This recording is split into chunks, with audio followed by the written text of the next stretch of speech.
Hello, this is Rayhan and welcome to Kerbal Space Program. Now, I haven't released a video for quite some time, and the reason is because, well, my mech chip stopped working, therefore crashed my entire game, which basically led to me not releasing a video. Anyway, so today we are going to be making a rover and launching it to the moon! Yay! Okay, so basics of a rover, you need a probodyne body, so keep that in mind. There are three main types of rover wheels that, well, you can use. The first one which we are going to be using is the M1. Now these wheels are extravagantly amazing because of the amazing suspension that they have and the speed. Now these wheels, they're really slow, but they have good suspension. Well, basically that's because they're really slow. But so we're not going to be using those. Now these are the most useless rover wheels ever built by mankind. In this case, Kerbal kind. Do you think this can be ever used in any kind of rover? Well, at least I don't. I don't even understand the purpose of its existence. Now, the third wheel that we can actually use, so the third one that I showed you didn't count. Definitely not. Now this one is really fast, much faster than that one, but has very low suspension. So if the rover topples over something, we're dead. We're doomed, literally. Anyway, we put our rover wheels on. We put some batteries. Remember to put rechargeable, so basically they recharge, I guess. That's the suggestion. Photovoltaic panels, very important for solar energy. You also need, I express that, this external command seat. Now, if you play Kerbal Space Program, you should know that it doesn't have a built-in seat. You need to literally go next to it and then click board, and only then you can actually board this seat. Dun dun dun, get some lights. As you've seen, I have downloaded many mods, so it's become quite tough, really, for me to find my way through the game. Last thing to do, put a reaction wheel. Now, if we, let's say, tumble down somewhere in the middle of a crater of the moon, this reaction wheel will actually help us, guide us. So if we tumble down, we can get back up with this. I'm going to name it Rover, because that's a pretty neat name. I think it really deserves that. Wait, what's happening? Why is this working? There we go. Perfect. I'm going to change the flag to America, because we are Americans, I guess. Anyway. Okay, so what we're basically going to be testing is how the rover what? Rover XXX. I mean, that doesn't sound that bad, actually. We can keep that. So, just going to change it to chase. There we go. So now, normal keys. A is left, D is right, W is straight, S is back. Now, I'm just going to turn off the reaction wheel because that's going to be giving us major problems right now. There we go. Perfect. Why are we so slow? Can you remind me why we... Oh, there we go. Speeding up now. Anywho, so now you can see that this rover is driving pretty well. Lights on, pretty neat. So, okay, good speed, 15 meters per second, easy moon. We can easily get on the moon. Now, one very good feature about a rover is the brake. Just hold down the B key. So if you're really fast, you'll just jerk in front and topple over. But if you just hold down the B key when you're not in a slope, obviously. So this is basically like a normal car. The B key is the brake. So, well, you can just remember it that way. Back to the vehicle assembly building. Now what we need to do is actually quite simple.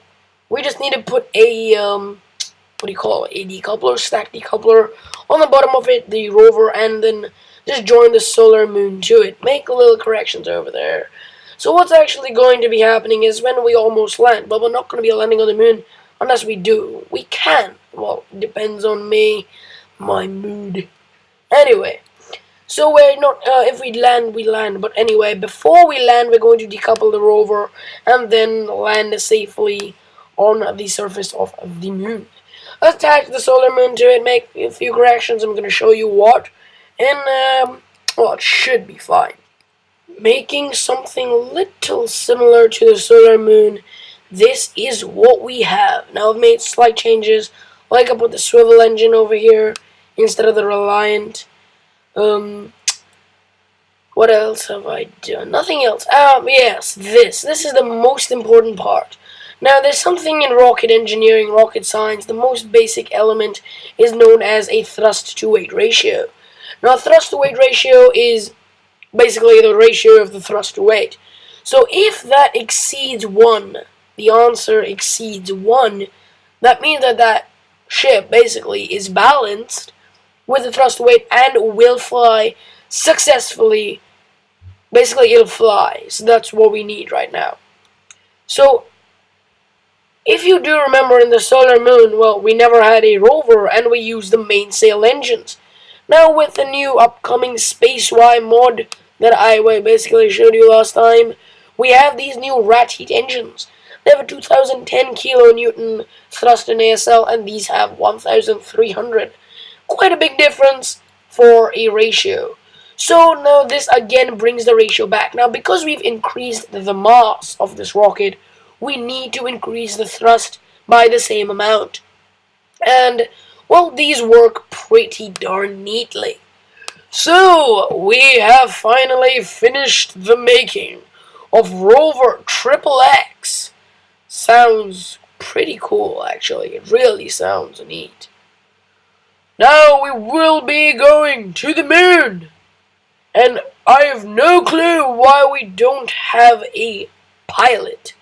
Why don't we have a pilot? I mean, where is Jeb? All this time. Ugh. Oh yeah, because... Wait, what? Where is Jeb?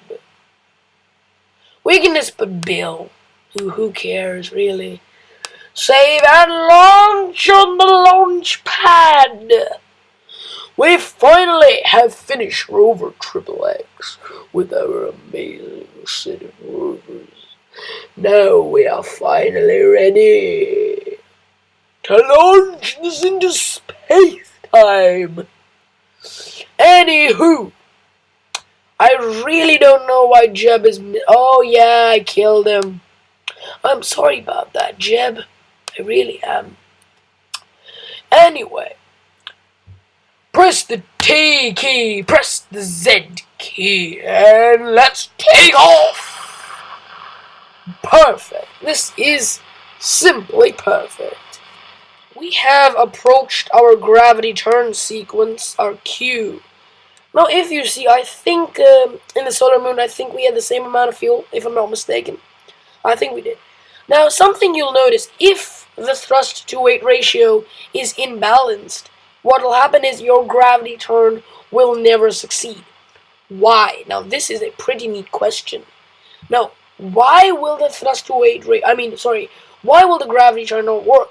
Now, if you have too much mass, when you are... What happens when you are gravity turning? So when you are actually gravity turning, the center of mass in this rocket will be here, am I correct?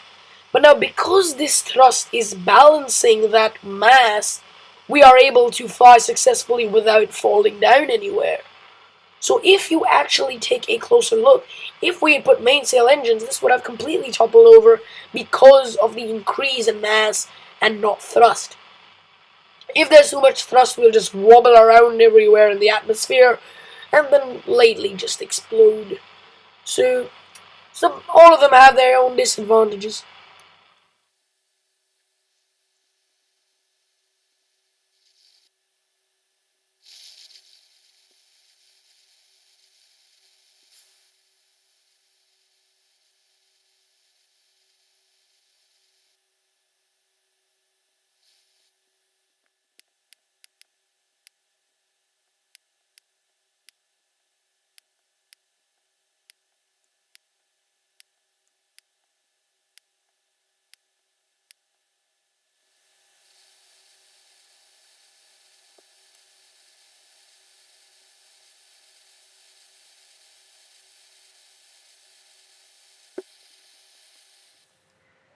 Now I have a suborbital trajectory of the moon. I know I've skipped some parts like the circularization, blah blah blah, but yeah, that's fine. Because, well, you know what to do. Well, at least I hope you know what to do. So we are coming in quite well, actually. We can drop down to about 5,000 meters and then fire up the swivel. And I think, whoa, that was pretty loud. And I think that should be good. About 5,000 meters high, and we need to reach close to the surface, because the closer we are to the surface of the moon, the better it is for us to decouple our rover. I found out something pretty cool in this game. If you hold the function key, alt key, and the normal time warp buttons, you can actually physically warp. This is really cool, like a new discovery. I think it's already there. I don't know. Okay, and when we land, we need to click the box bracket key. Remember that? Oh god, not again. Box bracket, okay? And decouple, box bracket. Click that. Woo! Woohoo! That's the cool things you can do with a reaction wheel on the moon. Disable. There we go. So because of our probodyne body, we can actually use this rover as a probe. So basically an unmanned vehicle. Now again, we gotta click the box bracket key, EVA bill. Oh, rovers come back. EVA and woohoo! Flying! Finally, Bill Carmen has reached the surface of the moon. The first Kerbal in Kerbal kind to reach the moon with a rover. Right click that and board. We have Bill Kerman on the seat of a rover. This is pretty cool. I think we should commemorate this experience. But we can't, unfortunately. So, turn on the lights. Woo! I think this is pretty darn cool. Hope you like my video. Please subscribe, comment below for any more suggestions for any more videos. Always remember the most important tip while flying a rocket. Never crash.